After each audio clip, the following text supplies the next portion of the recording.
Hello everyone, and welcome to WJCS News. I'm your host, Daniel Hostetter. Later in the show, we will be showing an interview with the homecoming king and queen, so be sure to stay tuned. The 5th graders enjoyed one of the highlights of their year when they visited the Summer Smiles Honey Farm with Mrs. Bowman. We chatted with Mrs. Bowman about the exciting learning experience.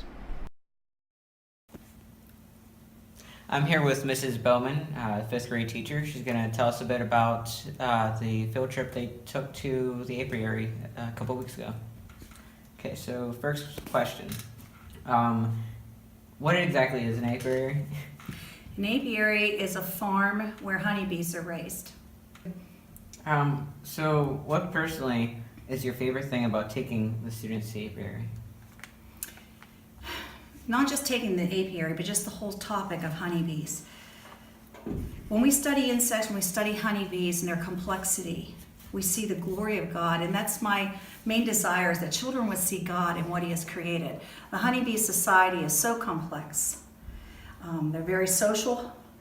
You know, they make perfect hexagonal cells. There's so much detail. Surely the children, and I'm hoping they can see that we have a loving creator, a master designer, and a God who's provided for us through the honeybee, because so much of what we eat comes from the pollination they do. They are critical, to our food supply. They're just a gift from God, and I hope that the children can see Jesus, see God in the study of the bees.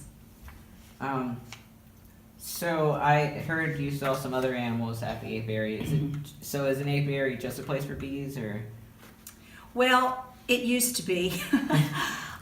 When the beekeeper had the apiary at her house, it was, well, actually she had guinea hens and then too. She always seems to have something else.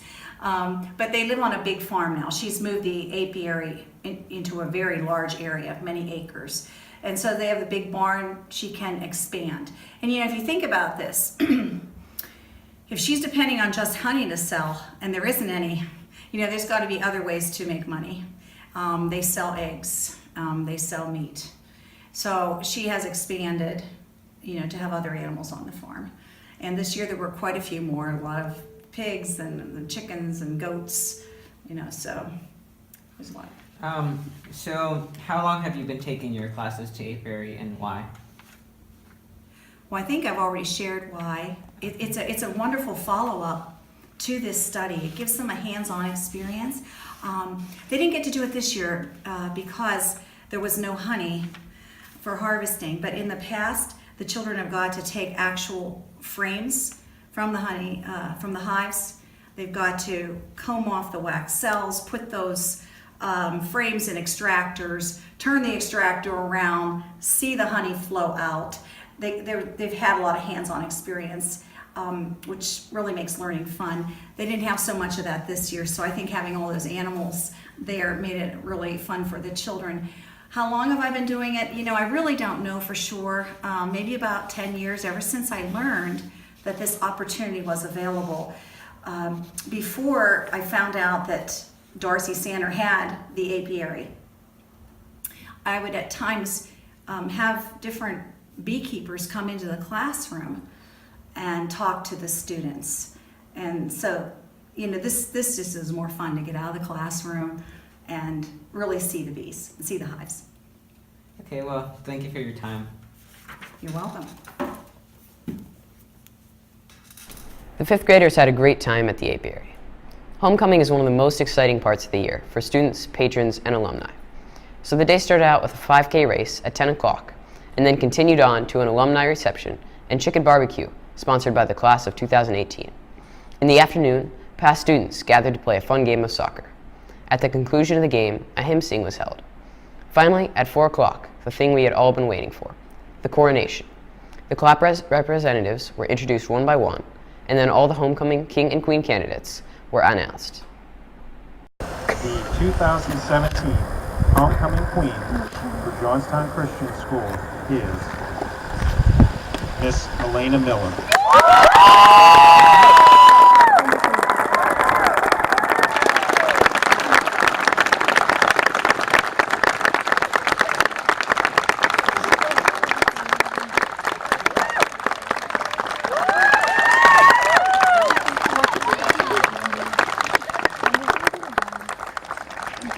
And the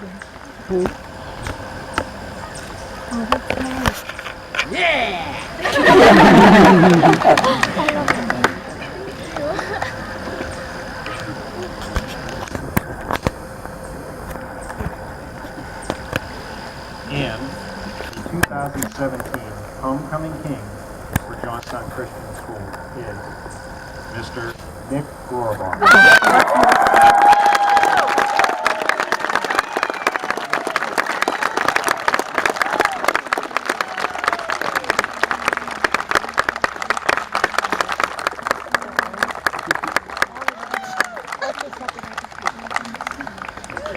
The Dean of Students, Margaret Atkins, got to discuss homecoming and its history with WJCS's own Zach Trevorrow.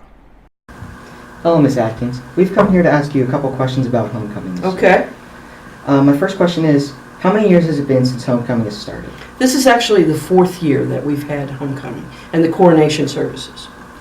How was the idea of homecoming put together here? My first year here, which was 5 years ago, I was meeting with our student leadership team, talking about things that they would like to have, different activities, and we talked about homecoming. And at that point, we spoke with Dr. Kiefer. She thought it was a great idea, and then we took the year to talk with the board and different parents, our faculty, of course, and to put the plans together to see if it would be feasible or not for us to do that. And then the next fall, then we had our first homecoming. What are your thoughts on this year's homecoming? Besides the fact that it was probably a little bit too hot, I thought it was a beautiful day and things went really well. Was there anything you would have changed? The only main problem that we had was there were some people in the stands that said that they had a hard time hearing. We were able to use a new wireless mic that we have, but I think perhaps we should have turned it up a little bit. But besides that, I think everything went really well. What was your favorite thing about this year's homecoming? I have to say that it's seeing the kids dressed up and being with their parents. You know, the father or the mother escorts the students in, and for them just to be together as a family. Over the years, how has homecoming changed at this school? Well, the very first year we only had the Queen. We decided that we would just start with that, even though that there were folks that wanted to make sure that we had a king, but to make sure that we did it right and things were in place. And so then we began the second year, which is now the 3rd year that we add the king in that place as well. Would you rather have it be the same every year, or would you have it be different every year? Well, I think that there's positive and negatives to that. There's something to be said for tradition. We have 5K run in the morning. We have an alumni soccer game. We have chicken barbecue. And then, of course, coronation. The high school students have a dance and kind of after parties, after that. But then our student leadership team of this year talked about wanting to perhaps spread it out and maybe have the dance on Friday night, because then that gives them more time to celebrate and to do things together. Okay. That's all we have to ask you. Thank you for being here. Okay. Thank you for having us. Thank you. Nick Rohrbach and Elena Miller were selected to be king and queen. I got to talk to them a little bit about their experience. So Nick, how does it feel to be king? It feels good, Daniel. I'm honored. Such a blessing to be named Homecoming King. Didn't expect it, but great honor. Yeah. What went through your mind when your name was announced? Everything was kind of blank. If there's a picture somewhere of me walking up to get the scepter, my head was kind of down because I was just so surprised. I was so surprised that my name was announced. Did not expect it. Elena, thanks for joining us. I'm just going to ask you a couple questions. So, how does it feel to be queen?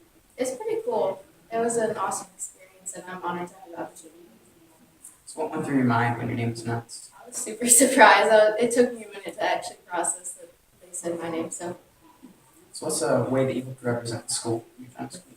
I would say I don't really see it as a role model for the younger kids and show others to how to include everyone and spread kindness, I guess. Thank you. Congratulations to the homecoming court. Following the coronation was a fun dance in the gym for all high schoolers to attend, sponsored by the class of 2019. It was the first dance of the year and definitely one to remember.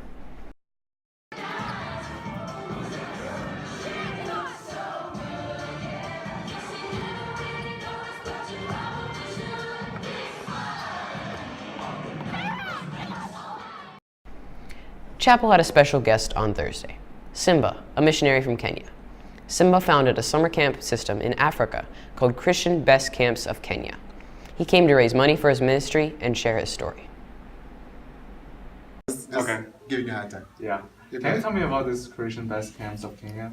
Yes, Christian Best Camps of Kenya is a faith-based organization that is registered in Kenya.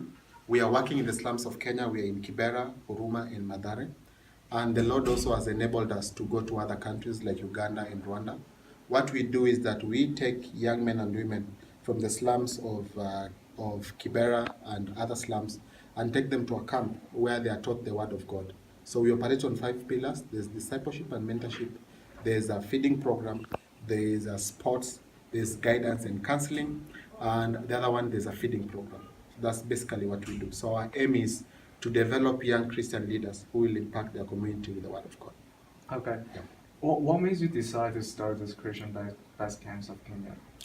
What made me decide was that I had a chance to come to the US in the year 2009 and 2010, and I worked as a camp counselor at Summer's Best 2 weeks. So while I was there, I saw them how they were using the camp model to reach out to children, young men and women. And so I really loved that. And so I thought I would take that back home into Kenya and start a ministry that would do the same. Okay.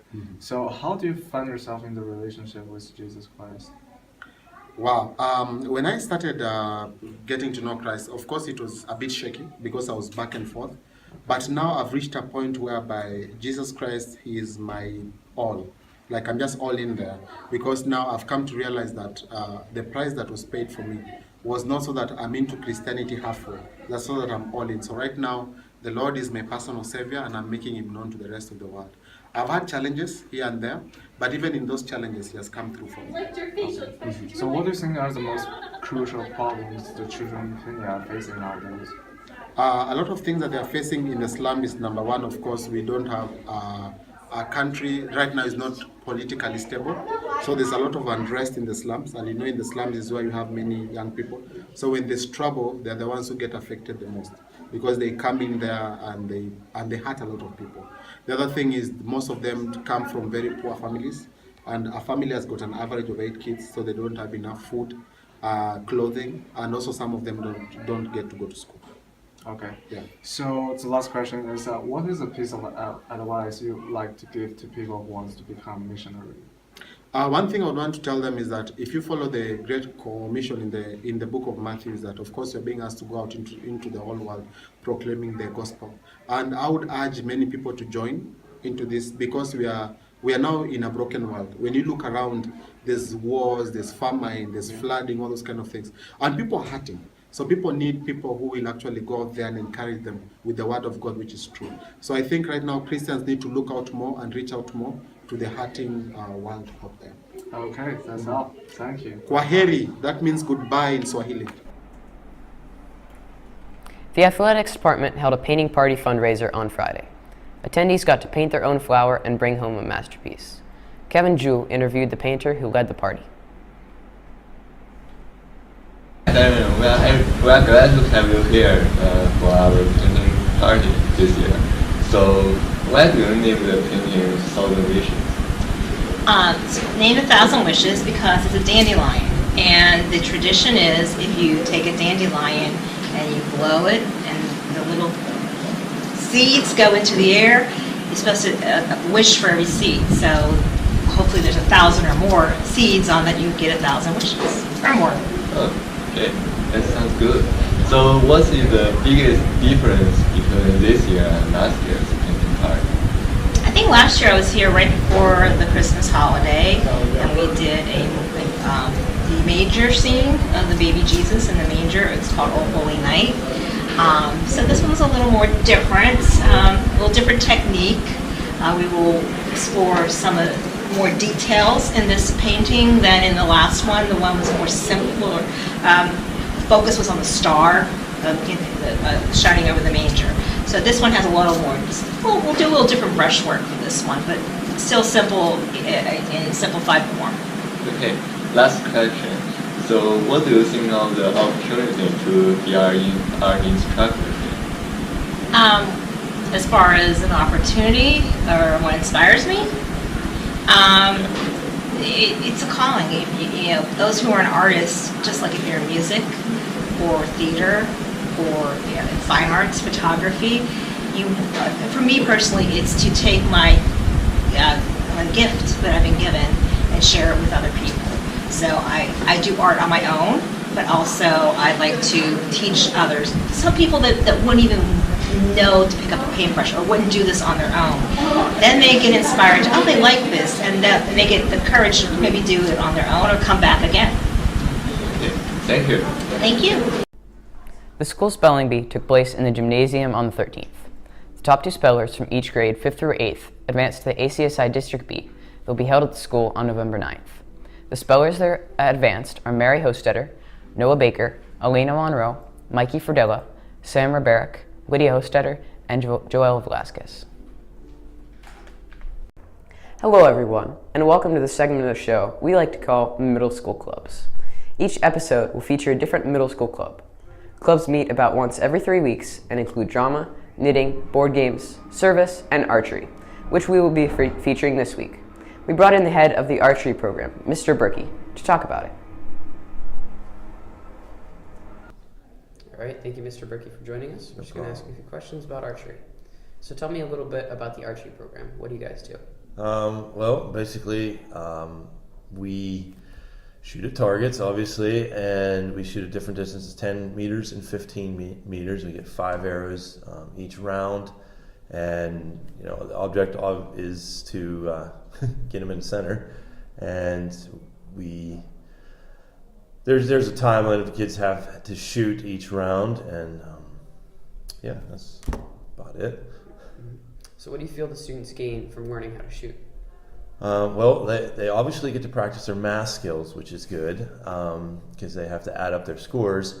They practice balance and their aiming abilities, hand-eye coordination, and different aspects of the way that they stand and things like that. That's all incorporated in. So it's a physical thing and a mental. So what tournaments are you attending this year? We're looking to attend a couple different state qualifying tournaments, and then hopefully we're going to make it back to state college again for the 3rd year in a row to go to the state championships. Awesome. Well, thank you. No problem. Thank you.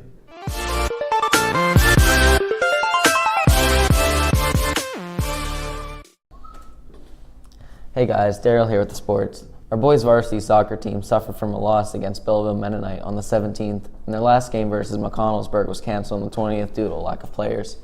As for the varsity girls, they also lost on the 17th to Winburn. Basketball for grades 7th to 9th is starting up here soon, so make sure you go to the open gyms to meet the team and coaches. Here's JL with the weather.